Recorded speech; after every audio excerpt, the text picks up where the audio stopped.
हमारे जो बड़े बड़े साधक अपने आप को कहते हैं, परमहंस कहते हैं, अंश मात्र ही कर लें तो उनका जीवन बदल जाएगा। मैं प्रयागराज कुंभ में अपने शंकराचार्यों से चाहूंगा, एक बार जातीयता को, छुआछूत को, सनातन को अगर एक करना है, सनातन की शक्ति से सभी धर्मों का सम्मान अगर करना है, सनातन के माध्यम से अगर भारत को विश्व का धर्म गुरु बनाना है, तो छुआछूत मिटाना ही होगा, नशे से समाज को मुक्त कराना ही होगा। और नशे से समाज को मुक्त आप लोग तब करा पाओगे जब आप स्वयं नशे से मुक्त होगे। कोई कितना बड़ा साधक क्यों ना हो, मेरा मानना है और मैं सत्य कह रहा हूं, कोई भी गांजा चिलिम चढ़ाने वाला अपने आप को भले ही कितना बड़ा साधक क्यों ना कह रहा हो, मगर वो साधना से शून्य होगा। पर्यंत जीवन की यात्रा तय करने के बाद कभी अपनी अंतरात्मा का ज्ञान नहीं प्राप्त कर सकता, कभी सूक्ष्म शरीर को प्राप्त नहीं कर सकता। गांजा चिलिम चढ़ाने वाले लोग गांजा में, नशे में मदहोश रह करके, भेष बना करके तो जीवन जी सकते हैं, मगर कभी तपस्वी नहीं बन सकते। केवल इतना कह देना कि वो वस्त्र नहीं पहनते, मैं इन वस्त्रों में पूरी ठंड काटता हूं और इन्हें भी मर्यादा के लिए धारण करता हूं।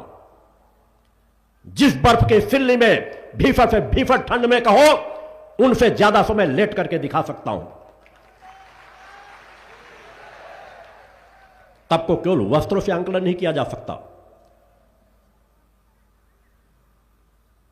तब का समाज में परिणाम तो नजर आना चाहिए। अपने धर्म का सम्मान करता हूं, उतने दूसरे के धर्म का सम्मान करता हूं, मगर किसी जिहादी मानसिकता की हर चीज का पुरजोर विरोध करता हूं और हर मंच से चेतावनी देता हूं कि कोई भी जिहादी भारतवर्ष में अब पुनः अपना साम्राज्य स्थापित नहीं कर पाएंगे।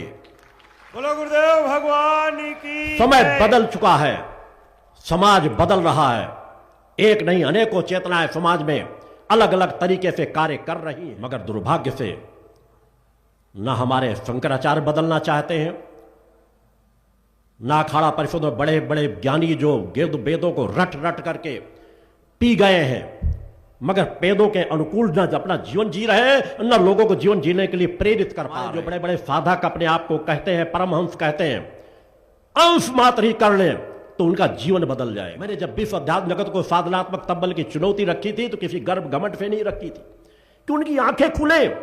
हमारे आदि गुरु शंकराचार्य ने 32 साल की उम्र की अवस्था में 4 मठों की स्थापना कर दी थी, और जब जरूरत पड़ी थी तो अपने सूक्ष्म शरीर का एहसास भी समाज को कराया था। उनका सूक्ष्म शरीर जागृत था, वह योगी थे। आज उन्हीं के मठों पर बैठे हुए हमारा सभी शंकराचार्य में विनम्रता के साथ कहता हूं, एक बार कोई शंकराचार्य कह करके दिखा दे कि हां मैंने अपने सूक्ष्म शरीर को जागृत किया है, मैं बढ़ करके चला जाऊंगा वहां पर और कहूंगा कि आप बैठिए सामने और मैं बैठता हूं सामने, लगाइए ध्यान, किसका ध्यान लगता है और मशीनें कर ले परीक्षण।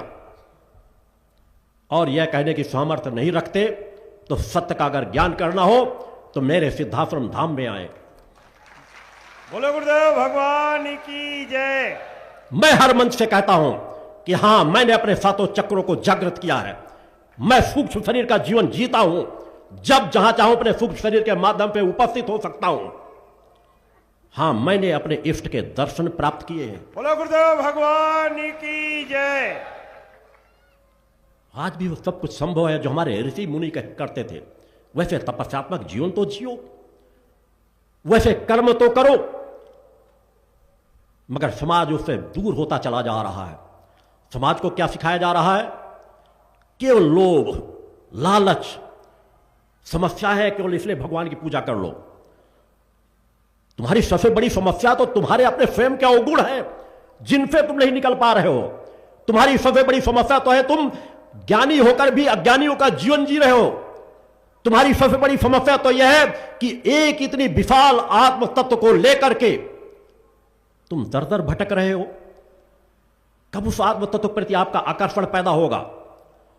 कब सोचो कि हमारी सबसे बड़ी मूल समस्या भौतिक जगत की नहीं है। वहां तो हम भूखे रह करके भी गुजारा कर सकते हैं, नमक रोटी खा करके भी गुजारा कर सकते हैं। आज भी ग्रामीण गरीबों के जीवन में चले जाओ, वो पूरा जीवन निर्वस्त्र गुजार देते हैं, एक एक चड्डियों पे, एक एक बनियान में पूरा जीवन गुजार देते हैं। मैं नागाओं से कहना चाहता हूं, उनसे कहना चाहता हूं कि बगैर गांजा चिलिम पिए हुए हमारे गरीब परिवार के लोगों में आकर के देखो, वो भी झोपड़ियों में पूरा जीवन गुजार देते हैं, एक एक वस्त्रों में पूरा जीवन गुजार देते हैं।